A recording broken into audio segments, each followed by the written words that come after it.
For more than 50 years, Corvettes have been exciting drivers with style, speed and passion. It's known around the world as the American sports car.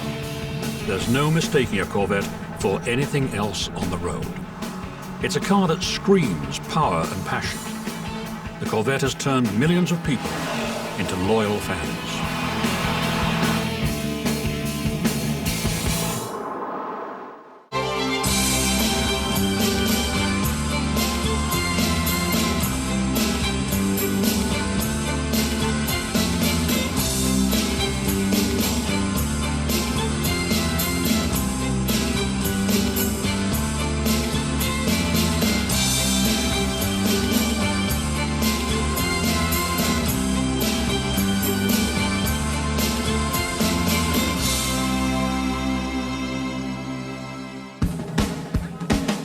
Corvette enthusiasts celebrated their 50-year-long love affair with America's sports car in the summer of 2003.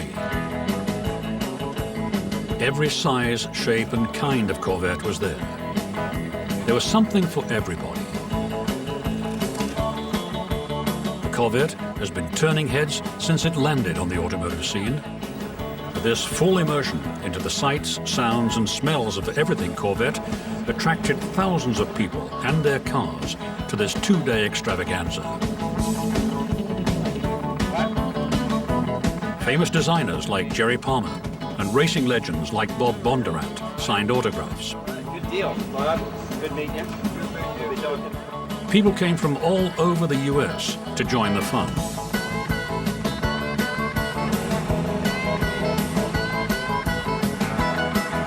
It was amazing to see how far the Corvette had come.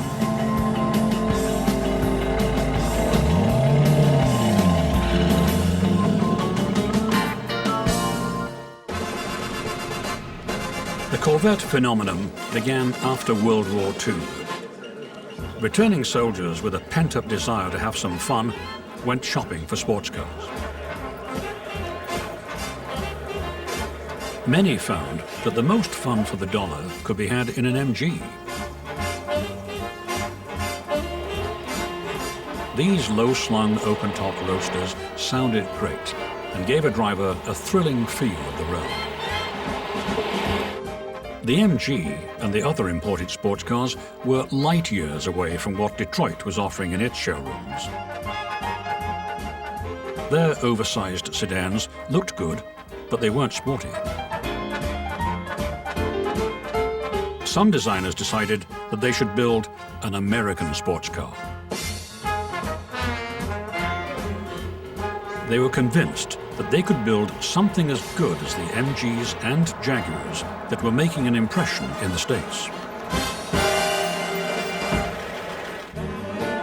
General Motors had the most money of any automaker, and its top designer, Harley Earl, was known for creating cars with flair.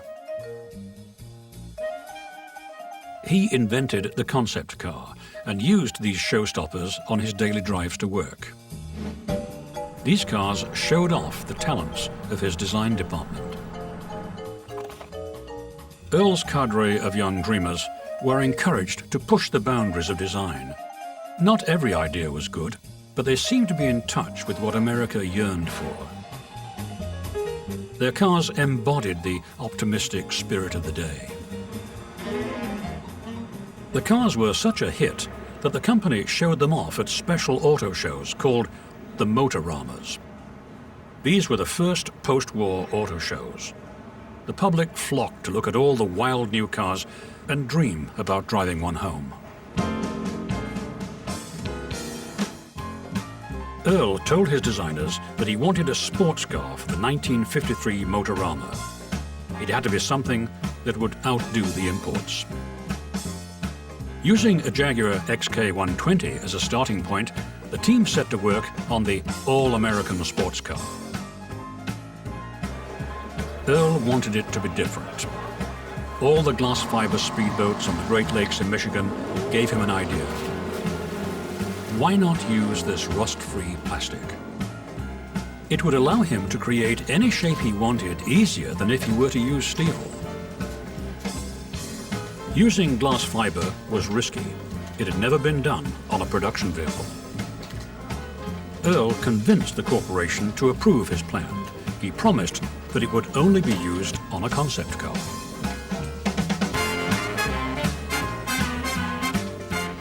As the car took shape, the search began for a name. In the era just after the war, a name inspired by a submarine hunter caught his attention. It sounded just right, a Corvette.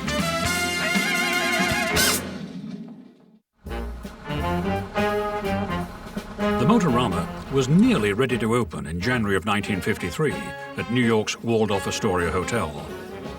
General Motors had taken over the ballrooms and was busy converting them into a fantasy palace for chrome and steel.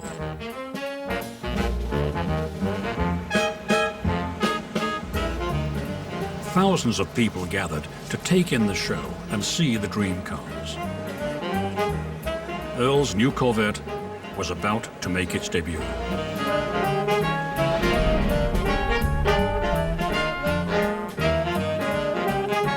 In pearl white with a red interior, it was bound to be a showstopper.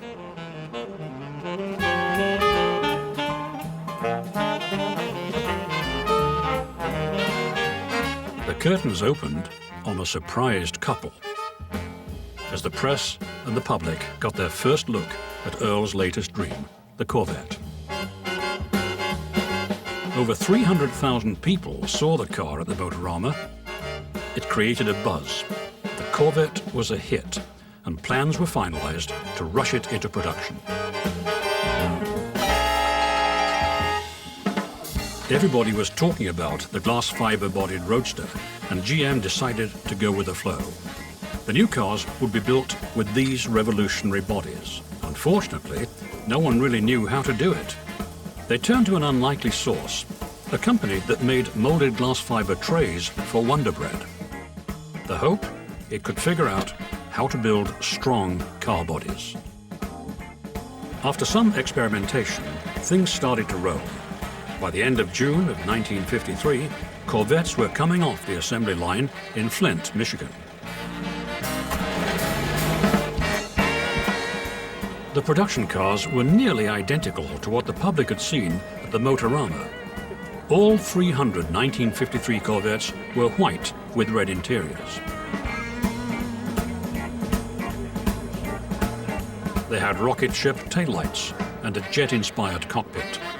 Sales, however, didn't exactly take off.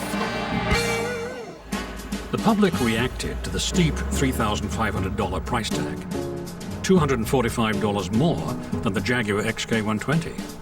And the Jaguar was 25 miles per hour faster than the Corvette.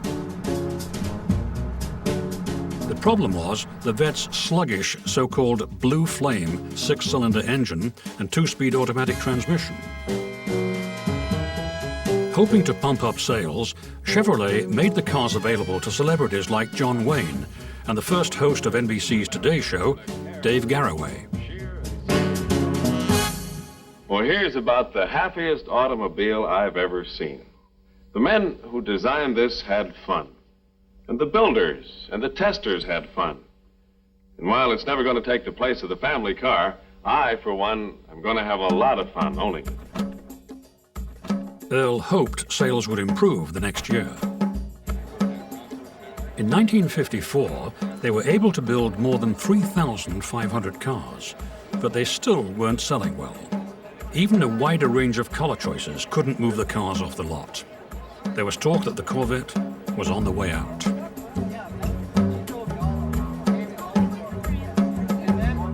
One person thought he knew what it needed, Zora Arkus-Duntov.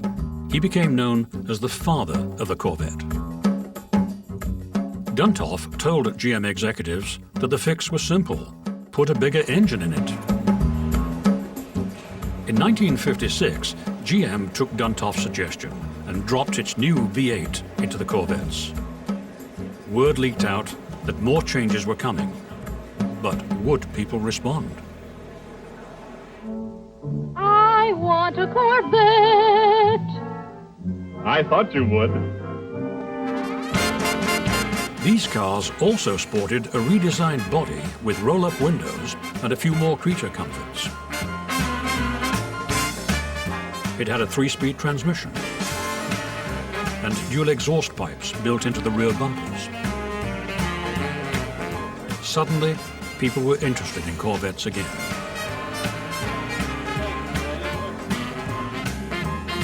Duntov took the more powerful cars to Daytona Beach to show the world that the Corvette had changed. The cars hit 150 miles per hour on the sand. They thought they finally had a car that could compete with the Europeans.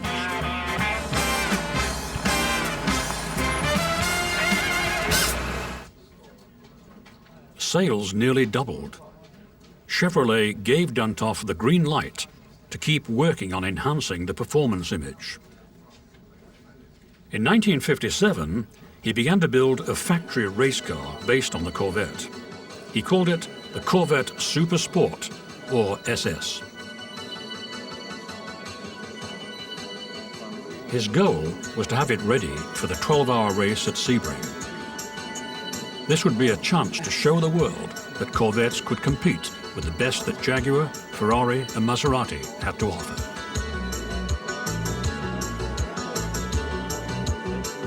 To top it off, Duntov prepared a modified fuel-injected Chevrolet V8. The car was created in 5 months and shipped to Florida for the race. The spotlight was on the Corvette. The whole racing world was watching. The team worked on final touches, and then it was time to race. Other modified Corvettes joined the SS in the race.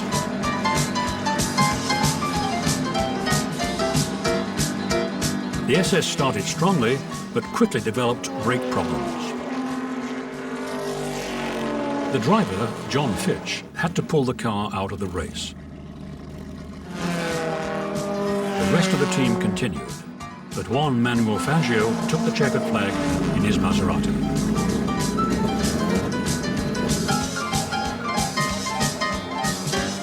It wasn't a total loss. One Corvette won the production GT class, and its teammates finished 15th and 16th. Duntov was determined to keep racing. But the American Automobile Manufacturing Association convinced its members to quit racing. It was an era when racing deaths were increasingly common. The big 3 auto companies didn't want the bad publicity associated with sponsoring something dangerous. Also, they feared that the public would pressure the government to add costly safety features to their passenger cars. The easy route: quit racing.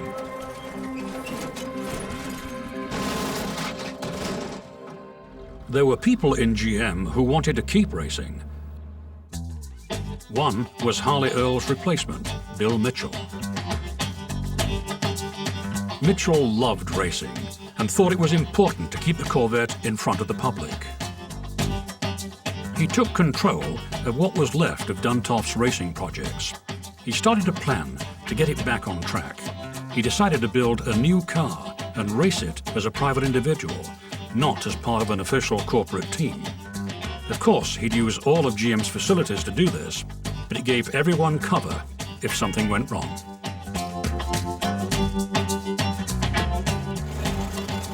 By 1959, he'd prepared a new car that used many of the pieces from the Corvette SS. It had a different look and different name, the Stingray.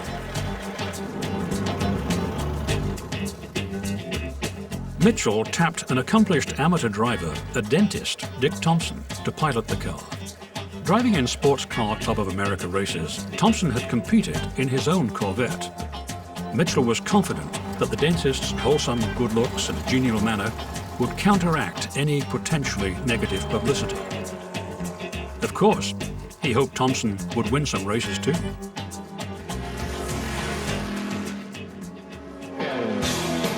They took the car out in April of 1959. Once again, they had brake trouble. Also, they had a new concern. The radical aviation-inspired design made the car want to take off. Lift was a good feature in an airplane, but not in a race car. If they wanted to win, they had to make some adjustments to keep the wheels on the ground. It took them several months to get the car into shape. Finally, it started to win. It won the SCCA C production title in 1960 and showed that the Corvette was still alive.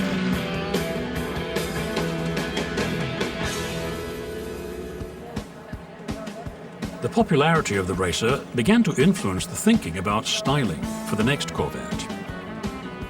This was first seen in the 1961 Corvettes. The four round taillights were new and gave the world a look at things to come. The big change came in 1963 with the racer-inspired Corvette Stingray. This was a breakthrough car. Powerful V8, 4-speed manual transmission, and independent rear suspension indicated that the new Corvette would handle like a true sports car.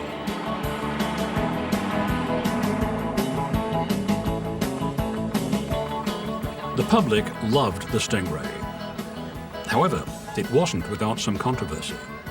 People thought the fastback top was great, but Mitchell's split window design was not practical. Mitchell argued that it made the car look racier, but the split ended up a lot wider than they thought. It really obstructed vision. Mitchell finally gave in. The split was gone in 1964. The Corvette Stingray was destined to become a classic. Only minor changes were made to the car's shape over the next few years. It was basically the same car. No one wanted to tamper with a classic. Bigger motors were an option. Buyers could order a 427 cubic inch big block motor that came with side-mounted exhaust pipes and flared hood scoops. All of the Stingrays have remained extremely popular with collectors. But by 1967, it was time to make a change. Mitchell had a radical idea for the new Corvette. This new GM experimental idea car is not for sale, and probably never will be as such. But some of its innovations and touches of styling may appear in the showroom model someday.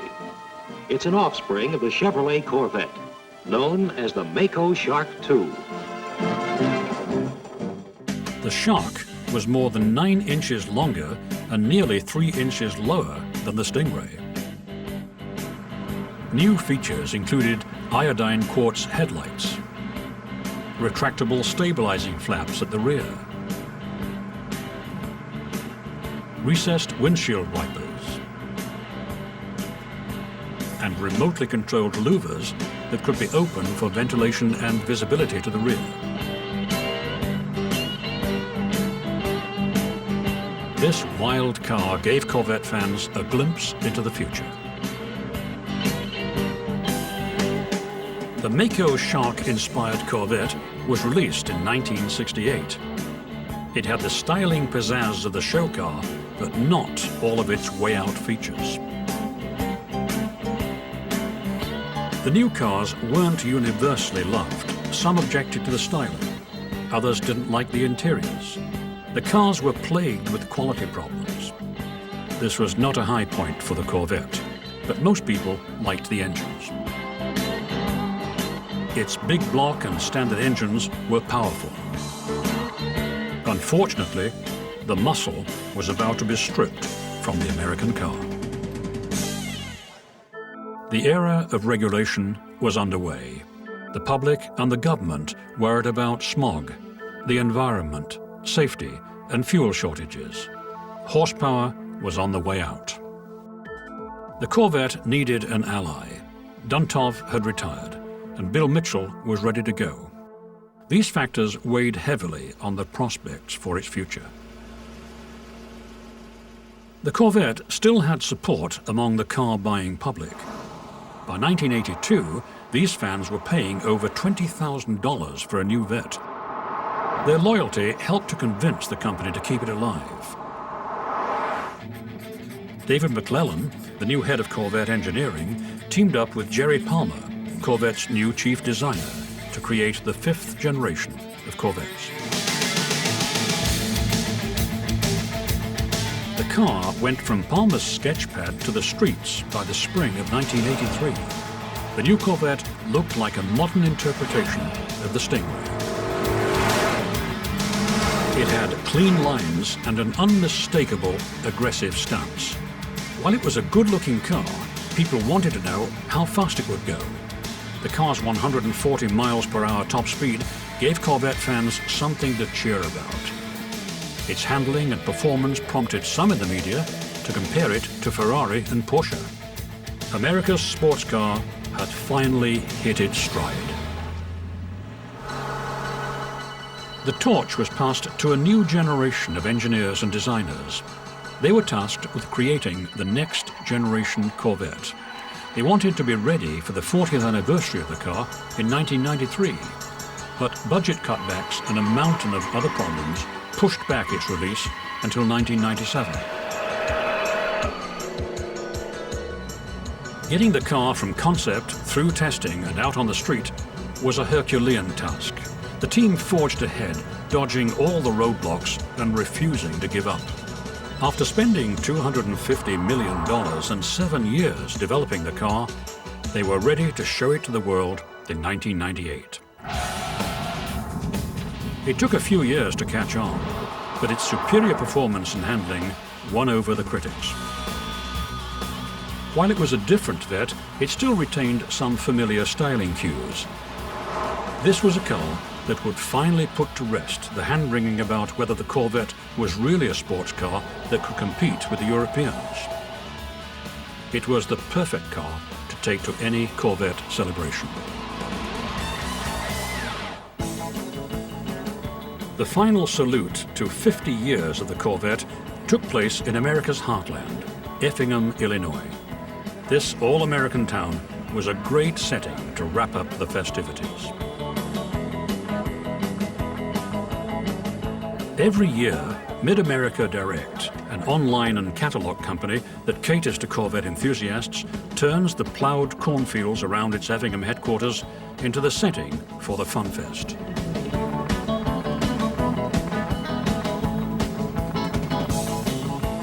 Over 30,000 Corvette lovers and their cars showed up for the car's 50th birthday party.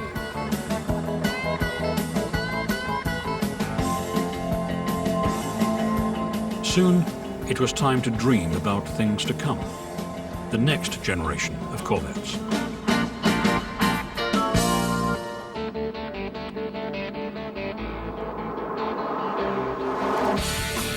Chevrolet was ready to introduce the new car in just a few months. It rolled out to the media at the North American Auto Show in 2004. It was quite a departure from the original 6-cylinder show car. The new Corvette wasn't radically different from its immediate predecessor, though. The goal was to deliver high performance with style, value, and quality. It was more agile and had better handling. It came with a powerful 400 horsepower V8. A car for taking corners or straightaways with confidence. A car designed to be driven. It did away with the hideaway headlights that had been a hallmark of the Corvette since the Stingray. And the rear of the car was restyled.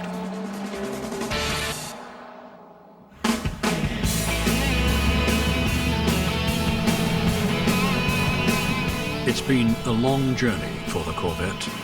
Very few marques can claim an unbroken chain from their inception to the present day. It's been transformed from pretty cream puff to genuine sports car. It's been quite a ride, and it's not over yet.